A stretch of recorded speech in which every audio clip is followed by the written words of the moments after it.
नमस्कार to all of you. आज का हम लोग का जो टॉपिक है that is principle of homogeneity. पहले मैं आपको पुराने वीडियो से कनेक्ट कर दूं। हम लोग क्या कर रहे थे, PYQ डिस्कस कर रहे थे नीट के chapter wise and topic wise. तो जो चैप्टर है अपना that is unit and measurement, और जो टॉपिक है that is principle of homogeneity. ये जो टॉपिक हैं unit of derived quantity and dimension of derived quantity already cover हो चुका है। Now we are going to start with principle of homogeneity. ज़्यादा नहीं, ओनली 5 क्वेश्चन यहाँ पर आपको दिखाई दे रहे हैं कि इस हेडिंग से आए हुए हैं। Major weightage was from derived quantity की डायमेंशन निकालने से, तो वो हो चुका है। अब आप प्रिंसिपल ऑफ होमोजेनिटी पर फोकस करें। बहुत आसान बात है, आप इसे एक छोटे से एग्जाम्पल से कनेक्ट कर सकते हैं। यहाँ पर ये बताया गया है कि 10 मीटर में 2 सेकंड आपको जोड़ना है। तो 10 में से 2 आप जोड़ दिए तो 12 आ जाएगा। तो 12 क्या, 12 मीटर या 12 सेकंड या 12 न्यूटन। तो इस बात पर जब आप ध्यानपूर्वक फोकस करेंगे तो आपको कुछ अंदर से डिस्कम्फर्ट आएगी कि 10 मीटर में 2 सेकंड सर जुड़वा रहे हो और कह रहे हो 12 न्यूटन आएगा। एक तो पहले ही आप गलती कर दिए हो कि आपने 10 मीटर में 2 मीटर नहीं जोड़ा है, 2 सेकंड जोड़ा है। और जो गलती कर दी आपने, तो और आप अगली गलती ये कर रहे हो कि आंसर न मीटर में दे रहे हो न सेकंड में, आप न्यूटन में दे रहे हो। तो ये जो आपका स्टेटमेंट है, ये जो इक्वेशन है, ये टोटली रॉन्ग है। This is wrong.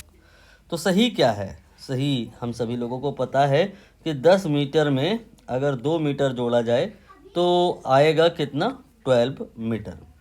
इस एग्जाम्पल से आपको ये क्लिक करेगा कि भाई हम दो चीज़ें तभी जोड़ सकते हैं जब दोनों की यूनिट, मीटर एंड मीटर देख लो, यूनिट दोनों की अगर बराबर हो तो फिर उनको जोड़ सकते हैं, नहीं तो नहीं जोड़ सकते। और जोड़ने के बाद आएगा क्या, वही जो इसकी यूनिट है वही जो इसकी यूनिट है, वही आंसर में आ जाएगा। तो ये बात आपको मोटे मोटे तौर पे समझ में आ गई होगी कि अगर ए और बी को जोड़ करके लिखा गया है कि ये सी के बराबर है, ए और बी को जोड़ करके लिखा गया है कि ये सी के बराबर है, तो जो यूनिट होगी किसकी, ए की, वही यूनिट होगी किसकी, बी की, वही यूनिट होगी सी की। मतलब इस एक्सप्रेशन में ए बी और सी तीनों ही यूनिट के हिसाब से चले तो बराबर होगा। यहाँ ये स्टार क्यों लगाया मैंने, ये बात यूनिट के लिए लेसर करेक्ट है, डायमेंशन के लिए परफेक्टली करेक्ट है। बट आप रफली मान सकते हो कि दोनों के लिए ही सही है। कि मतलब अगर कहीं आप जोड़ रहे हो दो क्वांटिटी को, जैसे कि मान लो आपने इस बार x को जोड़ा है y में जोड़ा है और आगे आ गया z, ऐसा कहीं गिवन है, तो फिर निश्चित है कि x की जो डायमेंशन होगी, जो y की डायमेंशन होगी, वही z की भी होगी। यूनिट के हिसाब से भी सही है बट लेसर करेक्ट है। नाउ अब हम इस पर बेस्ड कुछ क्वेश्चन कर लेते हैं। 2 क्वेश्चन होंगे जो मेरी तरफ से होंगे, फिर हम लोग PYQ पर आ जाएंगे। ये देख लीजिए, पहला क्वेश्चन है, यहाँ ए और बी को जोड़ा है और जोड़ने के बाद आया है सी के बराबर। बी की यूनिट कहाँ है क्या है, कोई रैंडम कुछ भी आप ले सकते हो, मैंने यहाँ पप्पू लिख दिया है। तो बी का यूनिट गिवन है, तो हमें बताना है ए का यूनिट क्या होगा और सी का यूनिट क्या होगा। इसकी यूनिट दे दी गई है, तो हमने जो अभी सीखा principle of homogeneity, according to that unit जो ए की होगी वही यूनिट बी की होगी। ऐसा संभव ही नहीं है कि दोनों की यूनिट अलग हो, अगर होता तो ये जोड़े न गए होते। यूनिट ऑफ ए बराबर यूनिट ऑफ बी, और वही यूनिट सी की भी होगी, ठीक है। और बी की यूनिट इन्होंने कहा है कि है पप्पू, तो सी की यूनिट क्या होगी, मोदी नहीं हो सकता। बी की यूनिट, ए की यूनिट, सी की यूनिट, सबकी ही यूनिट क्या होगी, A option, that is Pappu. Now अगला क्वेश्चन है, इसमें ए और बी को जोड़ा गया है तो ये जो है वो सी के बराबर हो गया है। वही सेम कहानी है, इस बार कह रहे हैं कि डायमेंशन, किस चीज़ की डायमेंशन, बी की दे रखी है, दैट इज ML2T-2। राइट। तो बताना क्या है, ए बाई सी की डायमेंशन क्या होगी। तो प्रिंसिपल ऑफ होमोजेनिटी में जो हमने सीखा हम लोग वही बात कर लेते हैं कि ए प्लस बी अगर सी के बराबर है, ए प्लस बी अगर सी के बराबर है तो जो डायमेंशन बी की होगी जो कि दे रखी है यहाँ पे, दैट इज ML2T-2, वही डायमेंशन ए की भी होगी, यानी ए की जो डायमेंशन होगी दैट विल बी ML2T-2, और जो सी की डायमेंशन होगी वो भी यही होगी ML2T-2। ए और सी दोनों आपने यहाँ निकाल लिए हैं, पुट कर देंगे यानी डिवाइड कर देंगे तो आंसर आ जाएगा। क्या आंसर आ जाएगा, सब कुछ तो कैंसिल हो जाएगा, MLT, और रिजल्ट आएगा M0L0T0। एक बात और नोटिस करनी है, आप बिगिनर हैं इसलिए शायद ना कर पाए हों, ये क्वेश्चन आपको इतना सोचना ही नहीं था। बी की डायमेंशन ना भी दी गई होती, ये ना भी दी गया होता तो भी आंसर ये आना था। Whatever be the dimension of B, B की कोई भी डायमेंशन क्यों ना हो, ए की और बी की और सी की डायमेंशन सबकी बराबर ही होनी है। मतलब इस एक्सप्रेशन में ए की dimension must be equal to C की dimension, so we can say that A by C, B by C, A by C, A by B, जो भी रेशियो बन रहे हैं इन क्वांटिटीज़ के बीच में उन सब के सब डायमेंशन लेस होंगे। ये दो क्वेश्चन पर्याप्त हैं इस कॉन्सेप्ट को आपके ब्रेन में फीड कराने के लिए। डायरेक्टली अब हम लोग PYQ पर एंटर कर सकते हैं। ये रहा पहला PYQ, जहाँ पे बोला गया है, क्या बोला गया है सर, कि x जो है that is equal to AT plus BT², और हमें यहाँ पर यूनिट बतानी है, किसकी, b की बतानी है। तो यहाँ पर आप समझ पा रहे होगे कि ये आपका x है, ये a है और ये b है। तो a और b और x ये सब डायमेंशनली इक्वल होंगे, तो हम कह सकते हैं यूनिट किसकी, x की, ये बराबर हो जाएगा यूनिट किसका, AT का, ये बराबर हो जाएगा यूनिट किसका, BT² का। ये बात आई होप आपको आसानी से समझ आ रही होगी। हमें अब जिनकी जिनकी डायमेंशन पता है रखते जाना है तो आंसर आ जाएगा। यूनिट ऑफ x ये तो हमें पता है, ये आपका मीटर भी हो सकता है, किलोमीटर भी हो सकता है। तो अभी हम वैल्यू रख नहीं रहे हैं, थोड़ा और सिंप्लीफाई करेंगे। ये a और t दो लोग जो मल्टीप्लाई में हैं इनको आप अलग अलग लिखो, unit of a multiplied by unit of t, and फिर ऐसे ही इसको और इसको अलग अलग लिखो, unit of b then unit of T²। ठीक है, फिर आप अगले स्टेप में यूनिट ऑफ T² को क्या लिखोगे, unit of t and then whole square of that. ये आपका यूनिट ऑफ x के बराबर हो गया। तो यहाँ से यूनिट ऑफ b क्या आ जाएगा, unit of x and then divide by what, unit of t and then whole square. ये एक्सप्रेशन आपने जनरेट कर दिया है। नाउ हमें x की और t की यूनिट अगर पता है तो रख देंगे, आंसर आ जाएगा। प्रश्न में क्या कह रहे हैं, x है किलोमीटर में और t है किसमें, सेकंड में। तो रख दीजिए सर, यहाँ क्या रख देंगे, यहाँ रख देंगे kilometre. Here we put kilometre and here we put what, time in second. It is given in the question, so it will be kilometre divided by second square. अब यहाँ पर आपको यूनिट ऑफ a बताना है, ये आपका homework है, और आंसर इसका क्या आएगा, दिख जाता है दूर से ही, इसका आंसर आएगा दैट इज किलोमीटर पर सेकंड। ठीक, अगला प्रश्न है आपकी स्क्रीन पे, ये भी बेसिक है, इसमें एक्सप्रेशन ढूंढिए, कहीं कुछ दिया है मिलता जुलता। v बराबर AT, v बराबर AT, देन आगे प्लस, इसके बाद में दिया हुआ है b upon t plus c। ठीक है, अब आप यहाँ पर ये नोटिस करो सर कि क्या कहीं पे प्लस माइनस हो रहा है, प्रिंसिपल ऑफ होमोजेनिटी लगेगा या नहीं लगेगा, इसका क्लू मिलता है कहाँ से, कि क्वांटिटीज़ के बीच में कहीं प्लस माइनस तो नहीं हो रहा है। अगर हो रहा है तो फिर वहाँ प्रिंसिपल ऑफ होमोजेनिटी की वैलिडिटी बनती है। तो यहाँ प्लस माइनस आपको दिख रहा होगा, हो रहा है, दो जगह प्लस का निशान बना हुआ है। हम लोग इस वाले प्लस के निशान पर पहले फोकस करेंगे, ठीक है। ये इनर फंक्शन आउटर फंक्शन ये सब होता है, लेकिन हमें इतना जानने की ज़रूरत अभी नहीं है। आप मिस्टेकनली अगर इस वाले प्लस को फोकस करोगे तो कुछ बिगड़ नहीं जाएगा, लेकिन जब मैंने ऑलरेडी क्वेश्चन को कर रखा है तो पता है कि इस वाले एक्सप्रेशन को फोकस करें आप अगर, तो देखें क्या कि टी में सी जुड़ रहा है। तो टी में अगर सी जुड़ रहा है तो जो टी होगा डायमेंशनली वही सी के बराबर होगा। तो यहाँ से सी की डायमेंशन आ गई है, क्या आ गई है, टी के बराबर, ठीक। अब इसके बाद में छोटा टी कहना सही नहीं रहेगा, बड़ा टी लिखना ज़्यादा बेहतर होता है। तो आप चाहो तो लिख लो सी के आगे बड़ा वाला टी। फिर ऐसे तो फिर यहाँ पर ब्रैकेट भी लगाना अनिवार्य है, नहीं स्कूल में नंबर कट जाते हैं, लेकिन यहाँ कंपटीशन की चूँकि अगर बात हो रही है तो आप छोटा टी लिख दो चाहे बड़ा टी लिख दो, चाहे स्क्वायर ब्रैकेट लगाओ और चाहे ना लगाओ, कोई फ़र्क नहीं पड़ता, अपने को ऑप्शन दिया हुआ है। ऐसा ऑप्शन जहां सी की डायमेंशन टी के बराबर हो, ऐसा ऑप्शन जहां सी के डायमेंशन ए बी सी तीसरा नंबर पे है, टी के बराबर हो, केवल एक ही तो है, बी वाला।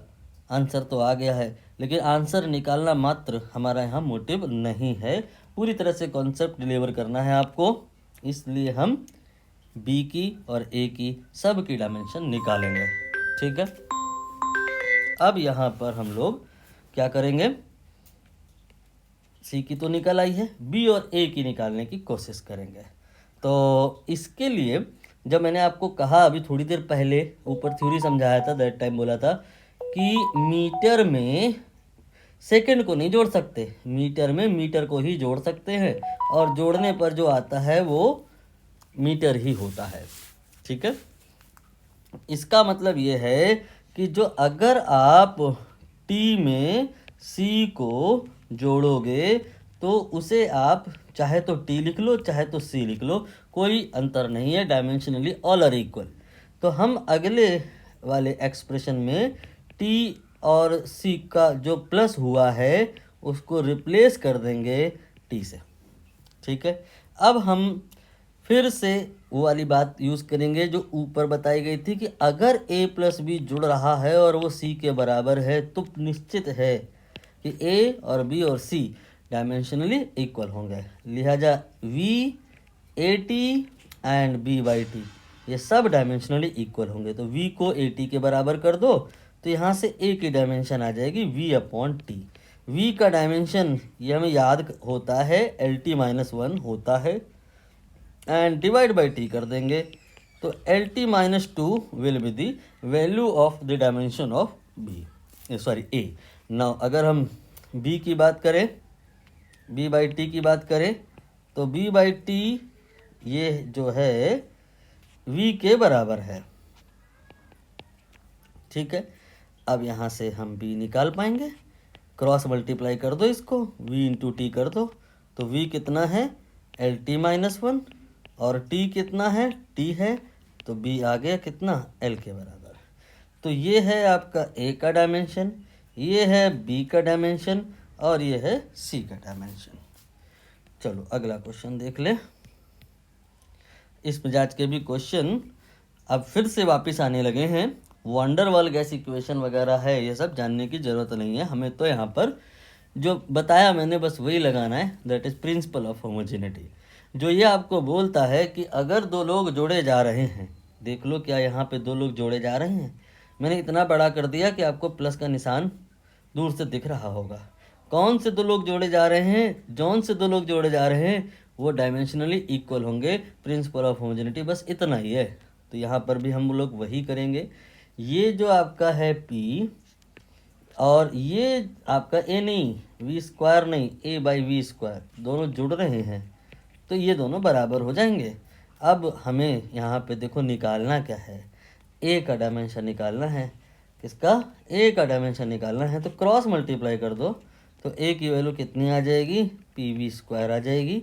प्रेशर डायमेंशन आपको याद होगी, मैट भी ना याद हो तो कोई बात नहीं, आप प्रेशर को फोर्स अपॉन एरिया लिख दो। एंड देन ये v आपका ध्यान देने वाला बात है, वेलोसिटी नहीं है, ये वॉल्यूम है। ठीक, अब आपने वैल्यू पुट करो। प्रेशर होता है सर जी m/L/t-2, m मास L/t-2, ये है acceleration, mass into acceleration that is force, and divided by area that is L2, and volume that is L3 and power 2। अब इसको सिंप्लीफाई कर लो भाई, तो ये आ जाएगा एल पे नेट पावर केवल चेक कर लो, बाकी सब सही है। एल की पावर 1 यहाँ से है, 2 ये माइनस में हो जाएगा, इसके बाद में 3 और 2 से जो गुणा होगा तो 6 हो जाएगा, और अब टी की पावर -2 आ जाएगा, तो ये हो जाएगा ml, 6 7 में से 2 घटा लो तो ये हो जाएगा 5, फिर t-2। आंसर आई थिंक आ गया होगा ml5 t-2। ठीक है, चलो सर, मुझे लग रहा है आखिरी क्वेश्चन है, क्योंकि ज़्यादा क्वेश्चन थे ही नहीं अभी हैं क्वेश्चन, अभी तो क्वेश्चन हैं सर। कौन से क्वेश्चन पे फंस गए थे, ये वाला था। ठीक है, इसमें एक कॉम्प्लेक्स एक्सप्रेशन आपको दे दिया है कुछ ऐसा। ठीक है, इस कॉम्प्लेक्स एक्सप्रेशन में कहीं आपको n ईटा जैसा कुछ दिखाई दे रहा है, दिखाई दे रहा होगा, ये है आपका n। ठीक, इसी की डायमेंशन हमें निकालनी है। क्या करना है, इसी का डायमेंशन निकालना है, नाम है इसका कोफिशिएंट ऑफ विस्कोसिटी। ठीक है, बस यहाँ पे जो बात हमें जाननी है वो ये कि डेल्टा का क्या मतलब होता है, चेंज। एंड चेंज कैसे निकालते हैं, ए में से बी को जोड़ करके नहीं, ए में से बी को घटा करके। तो ए में से बी को घटाओगे तो डेल्टा आएगा, और प्रिंसिपल ऑफ होमोजेनिटी कहता है कि अगर आप ए में से बी को जोड़ रहे हो या घटा रहे हो, संभव तभी है जब दोनों की डायमेंशन सेम होगी।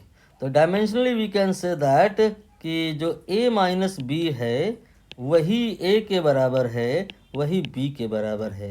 यानी कि डेल्टा अगर कहीं a लिखा है तो उसकी जगह आप a लिख सकते हो। और अगर ये पूरी कहानी समझ में नहीं आ रही है तो इसको आप रटने की कोशिश करो कि डेल्टा पेल्टा, dx और dy में dd, ये सब डिलीटेड होते हैं, इग्नोर किया जाता है।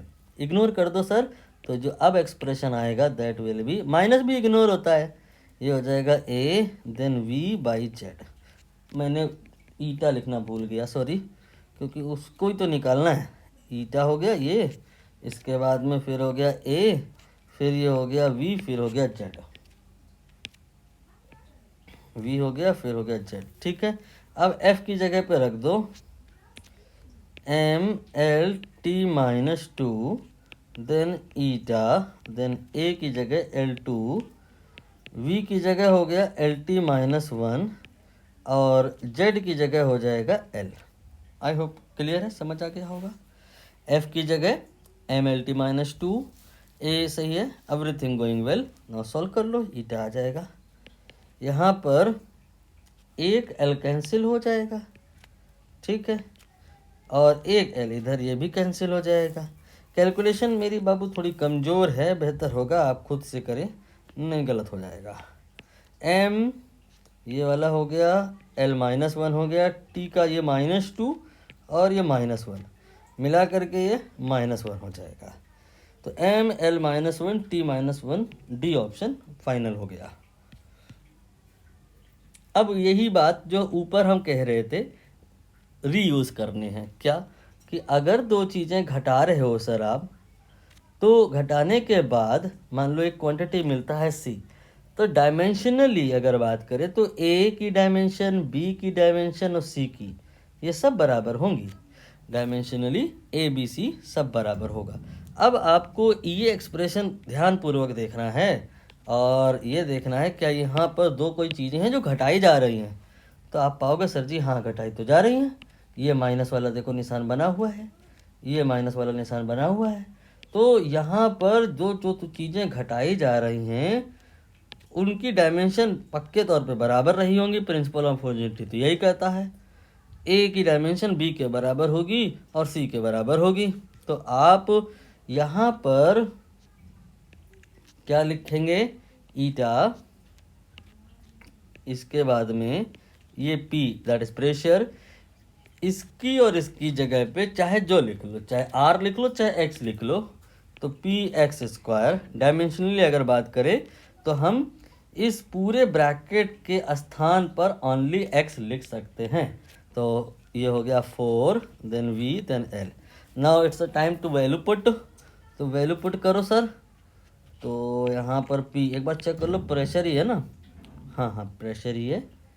तो प्रेशर की डायमेंशन होता है फोर्स अपॉन एरिया, और ये होता है एक्स, इसके बाद 4 देन वी देन एल। ठीक, एफ की जगह पर हम रखेंगे MLT-2, इसके बाद एरिया ये हो गया L2, ठीक है। एक्स ये हो गया L, मीटर में होता है ना, तो हो गया 4, और ये वी एक बार चेक कर लो, ये वाला ये वॉल्यूम का नहीं है, वेलोसिटी, हाँ वेलोसिटी है।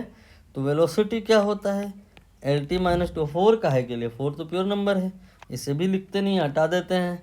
और फिर इसके बाद में ये हो गया L। सब कुछ रख दिया मैंने, फोर्स रख दिया, एरिया रख दिया, एक्स की जगह रख दिया, वी की जगह रख दिया, और अब करना है कि इसको सिंप्लीफाई।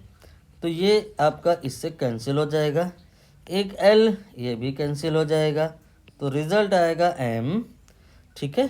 इसके बाद ये L-1 T-1।